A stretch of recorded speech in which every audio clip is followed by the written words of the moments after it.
Manx Radio's update with Lewis Foster.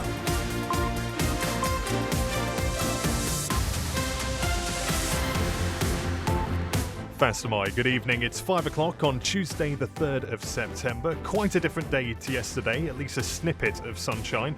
Coming up in the next half hour, concerns over potential changes to planning law that could allow the Department of Infrastructure to remove tram tracks without seeking permission.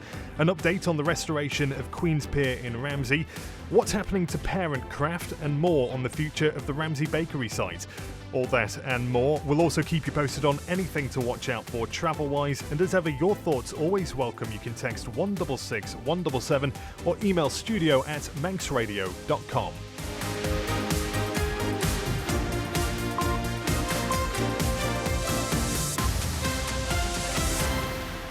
First of all, let's join Siobhan Fletcher for a look at the stories that have been making headlines on the Isle of Man today. Fastamai, Siobhan. Fastamai. A Douglas man will be sentenced later this year after admitting stealing a safe from the coffee shop Costa. Craig William Tiernan appeared at Douglas Courthouse today, where he pleaded guilty to burglary. Manx Care is removing face-to-face sessions for expectant parents. All the resources will now be moved online. The healthcare body says if provision becomes available, face-to-face education sessions will be reinstated if it's a service users would like. Concerns have been raised that potential changes to planning law would allow the Department of Infrastructure to remove tram tracks without seeking permission. The proposed Permitted Development Order 2024 would allow for development of any tramway works without having to put in a planning application. Police are appealing for the driver of an unknown vehicle to make contact after a road traffic collision yesterday afternoon. The vehicle collided with the driver's door mirror of a black Mercedes A180 that was parked at the side of Patrick Street in Pier at around 4:45 p.m. And after just one win in 6 matches last month, FC Isle of Man will be hoping to start September on a better note when they return to league action tonight. The Ravens head to AD Moran Park to face Prestwich Hayes at 7:45 p.m. this evening for their second NWCFL Premier Division game in 3 days. Further afield, a French mayor says 13 people are dead after a boat carrying migrants across the channel was ripped open. 5 children have been arrested on suspicion of murdering an elderly man in a park in Leicester. And regulators launched an investigation into concert tickets following the fury over surging Oasis prices at the weekend. That's all for now. I'll be back with your news at 6. Guramayad. Thank you, Siobhan. Now, the weather brought to you by Manx Glass and Glazing. Dry at first, but a few outbreaks of rain and drizzle will develop for a time this evening before clearing away around dusk. Then tonight we'll see clear spells developing and possibly isolated showers later. The minimum temperature 9 Celsius. Tomorrow will then be a bright day with good sunny spells, but still a risk of 1 or 2 sharp showers. Mainly moderate winds, the maximum temperature 16 Celsius. And it's up and up because dry with sunny intervals on Thursday, although fairly brisk northeast winds, then warm on Friday as temperatures rise into the low 20s.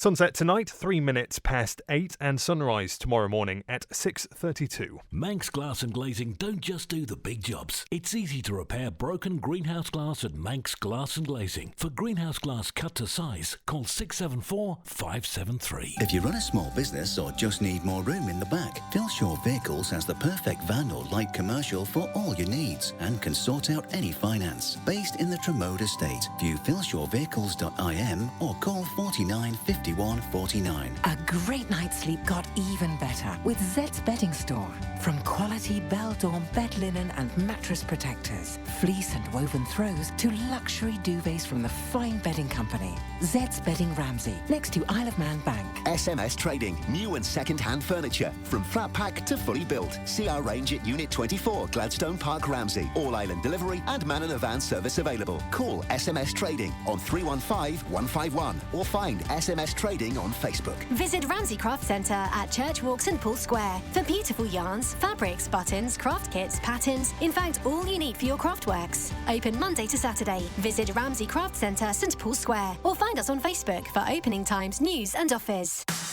You're listening to the Isle of Man's quintessential daily news and current affairs roundup. Update on Manx Radio.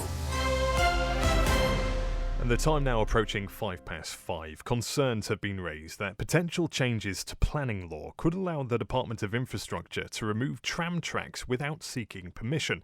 The proposed Permitted Development Order 2024 would allow for development of any tramway works without having to put in a planning application. A public consultation into proposed changes has now closed, as John Moss explains. The government's aim in this review is to speed up planning. It would concentrate, they say, their finite resources on proposals most needing scrutiny. Between 2020 and 23, it says annually, of the 1,400 applications submitted, over 60% were for smaller items.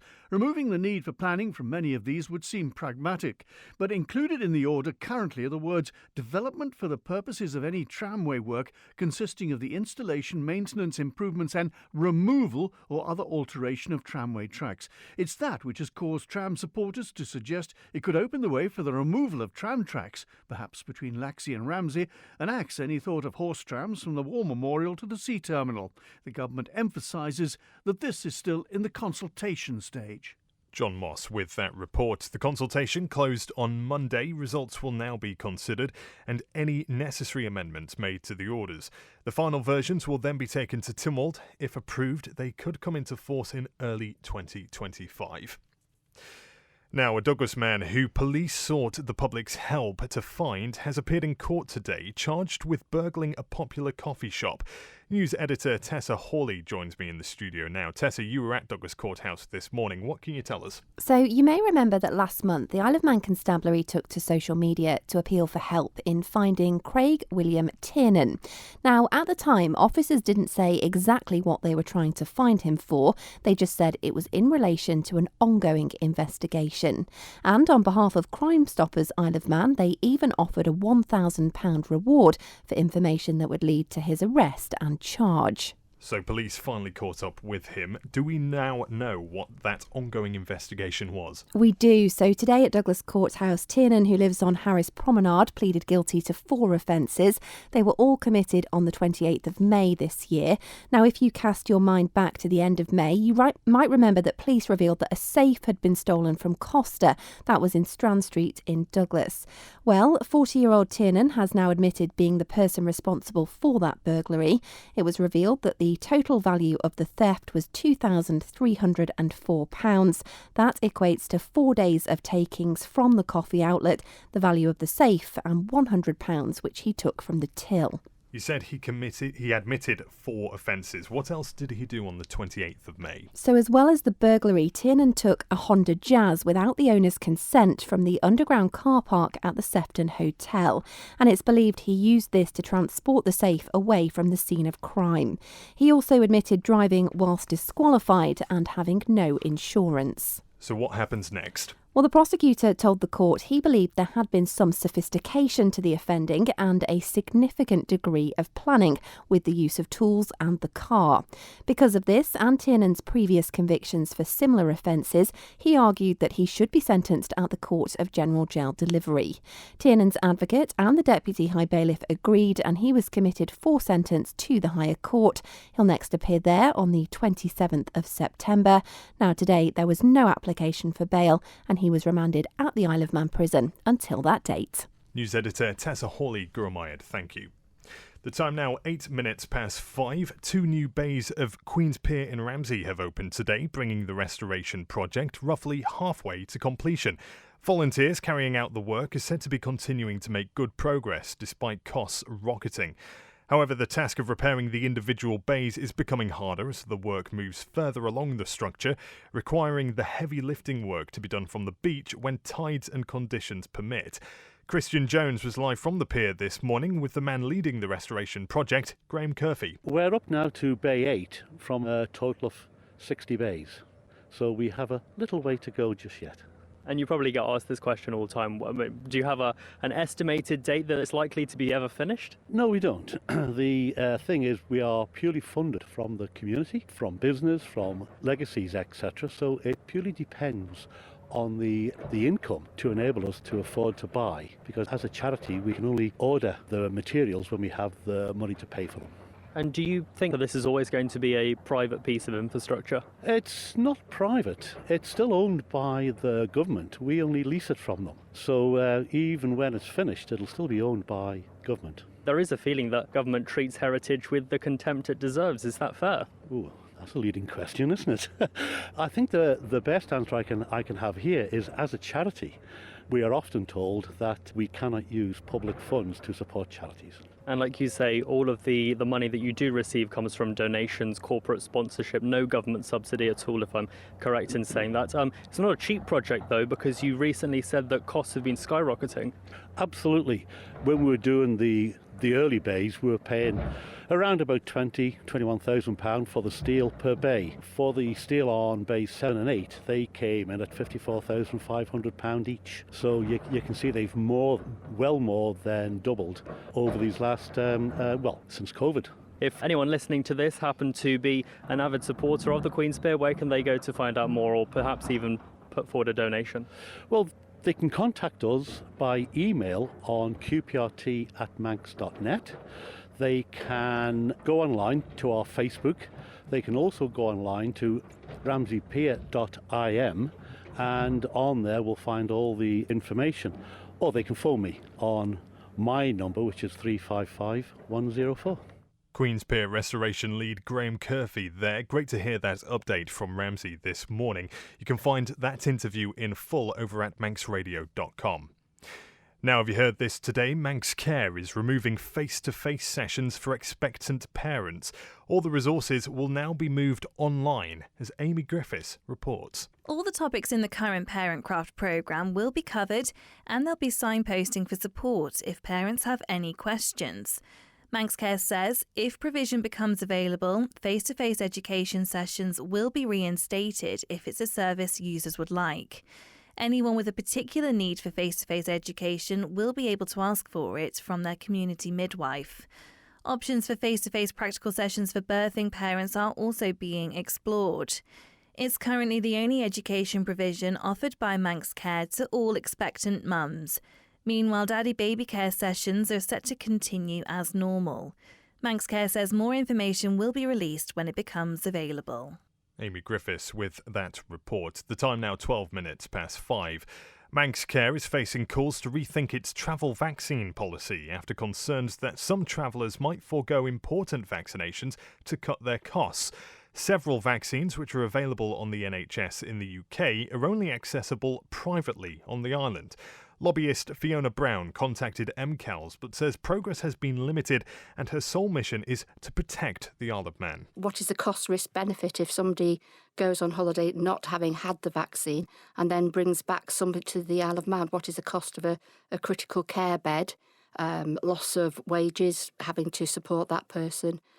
And I think it should be something that's looked into. It's something that's available. Not all travel vaccinations are available under the NHS in Scotland and Wales and England, but there are more available free than there are on the Isle of Man at this present moment in time.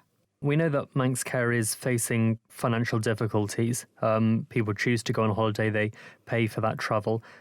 Is it not also reasonable to expect those who can afford to go on holiday to pay for their vaccines? I understand that question. A lot of the cheaper now holidays, like Tunisia, are in North Africa. And North Africa, there is a risk of Hep A. And perhaps people who are taking the cheap holidays might not necessarily be able to afford, as a family, the cost of the vaccine. The Hep A vaccine is £60 plus. Then you've got to add on to that going to the practice nurse to have a consultation. You've got to have a private prescription. And then you've also got to pay for the vaccination to be administered to you. So it's not just the cost of the vaccination. What would be your message to Manx Care? If they're listening to this right now, what would you want to say to them? I would hope that Manx Care would review their policy that they've got at the moment and at least match what the NHS in England, Scotland and Wales are actually providing. We have got a reciprocal agreement with them, so it would seem a bit unfair that they're not also, Manx Care, aren't fulfilling their part of the healthcare for the Isle of Man. Do you know why they're perhaps not offering exactly the same as what is in the UK? The answer we got was because they were making a charge so people would actually attend their vaccination appointment. That's lobbyist Fiona Brown speaking to Christian Jones there. Well, in response, the Department of Health and Social Care says the policy to only make travel vaccines available on private prescriptions was brought in 2010 to ensure the financial sustainability of services. In business news now, it's been 2 years since Ramsey Bakery closed its doors, and now we know what will happen to the former factory building. Plans to convert it have been approved, as Siobhan Fletcher reports. The site on Station Road in the heart of Ramsey contained the bakery's automated plant. Established in 1972, the firm was a household name for 50 years, eventually closing in April 2022, citing the challenges of sourcing adequate and affordable resources, which had made the business unsustainable. At this week's meeting of the planning committee, applicant Andy Duncan said he wanted to create something which would benefit local businesses in the town, giving them space to operate. It was proposed that the site be transformed into industrial, storage and office space. Members commented how the on-site storage units would be beneficial to owners of newer, smaller houses. Meanwhile, committee member Adele Bettridge asked whether the company had sought interest from any other bakeries which may wish to take on the plant. Mr Duncan said that wouldn't have been feasible, noting that it would be cheaper for international wholesalers to just make their loaves overseas and ship them over. As for other bakeries on the island, Mr Duncan told the committee for someone to take on our scale of operation was never going to happen, noting the current bakeries on the island focus on creating more artisan products. In December 2022, Food Minister Claire Barber, too, said there would be no formal cases and businesses likely didn't want to get sidetracked from their current workload. But at the moment, it just hasn't been something that they've been able to work up, and acknowledging that they've got some really brilliant products and they don't want to detract from that work they're already doing. So a new life it must be for the Ramsey Bakery site. As part of the proposals, 4,000 square feet of the existing building will be demolished to create extra parking provision. An alternative could have been to create an access road around the site, but at the loss of green space. The committee agreed the proposal put forward was the best solution. Overall, committee member Peter Young said the building in its new form would be a real asset to Ramsey. Planning Committee Chair Rob Callister applauded the applicant for bringing the plans forward so soon following closure, saying too often buildings are left empty for too long. The case officer has already recommended the plans for approval. The Planning Committee voted in favour unanimously. Siobhan with that report there. The latest stock market report with Ramsey Crookall now. US stocks retreated at the start of a historically challenging month for the market, with traders bracing for a raft of data that will offer insights about the health of the US economy. Wall Street traders took some risk off the table following a rally that put the S&P 500 close to all-time highs. US manufacturing activity shrank in August for a fifth month, reflecting faster rates of declines in orders and production. The report marks the start of a busy week of economic data, culminating with the all-important jobs report on Friday. Brent oil prices declined 4% today as sluggish economic growth in China, the world's biggest crude importer, increased demand concerns that overshadowed the impact of halted production and exports from Libya. I can tell you it was down 3.78% to $74.31 a barrel. The markets at the close, the FTSE 100 down 0.78% to 8,298. The DAX down 0.98% to 18,743. A short time ago, the Dow Jones down 1.14% to 41,087. The S&P 500 down 1.36% to 5,569. And the Nasdaq down 2.17% to 17,330.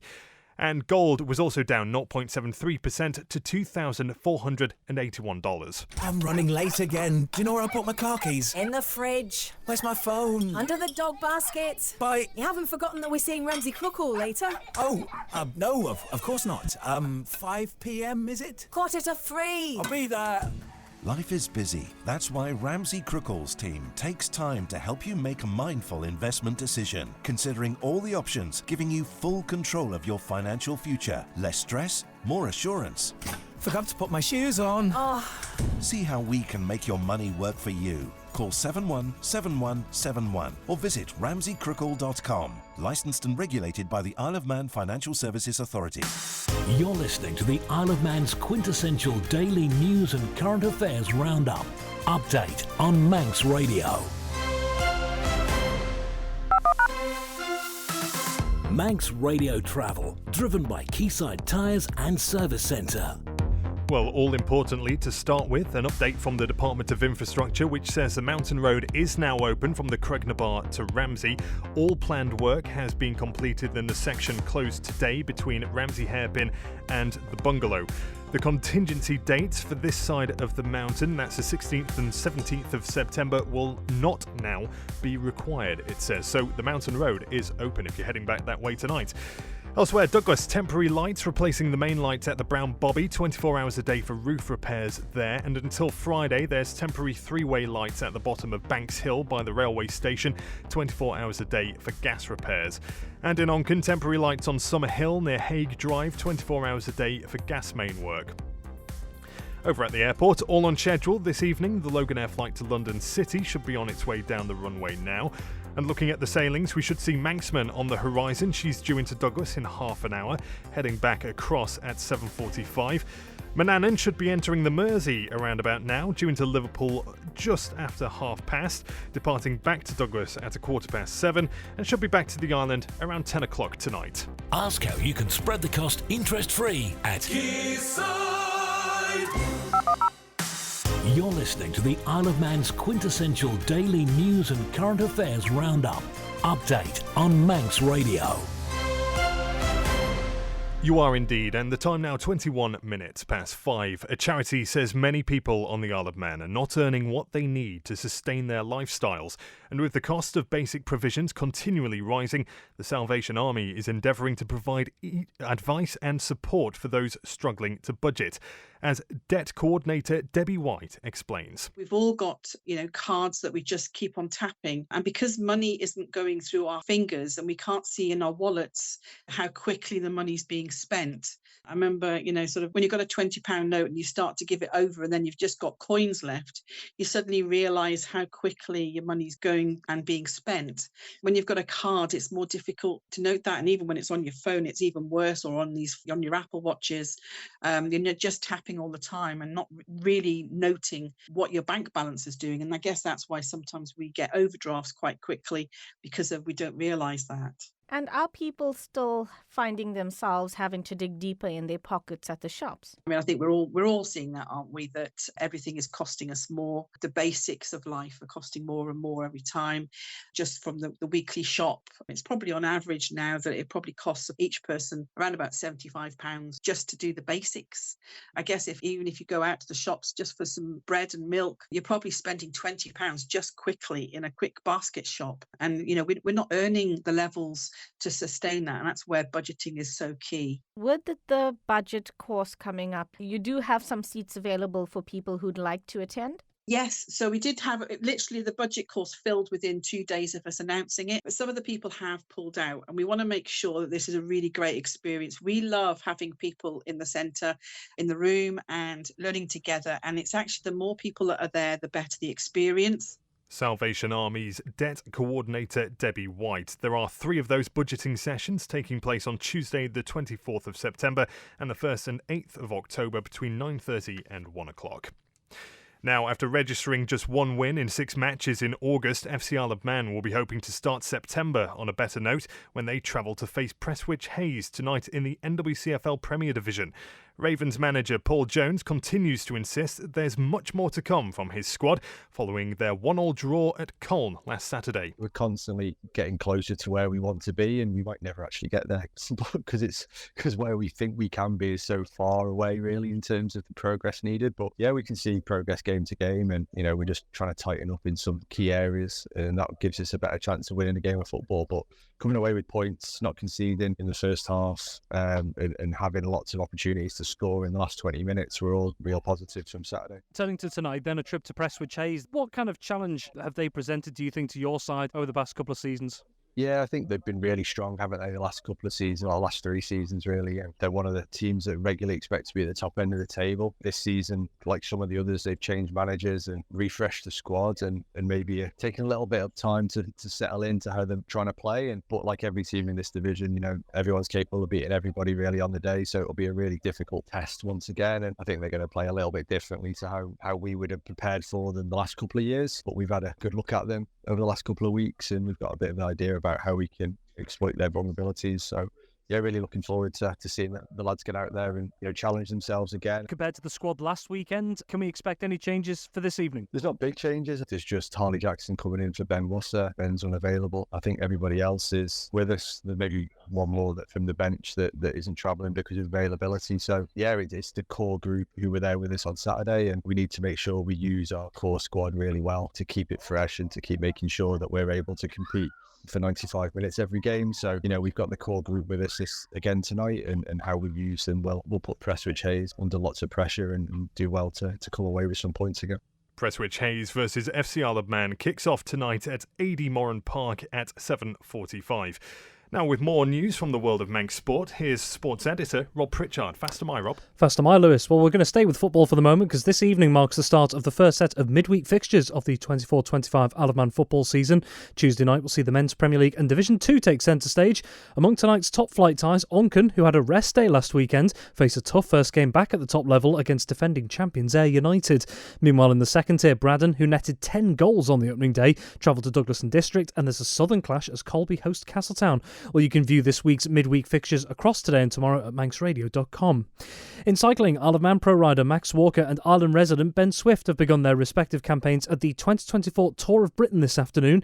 In today's opening stage in the Scottish Borders region in and around Kelso, Swift's Ineos Grenadiers teammate Tom Pidcock was their highest finisher, just missing out on a podium in fourth.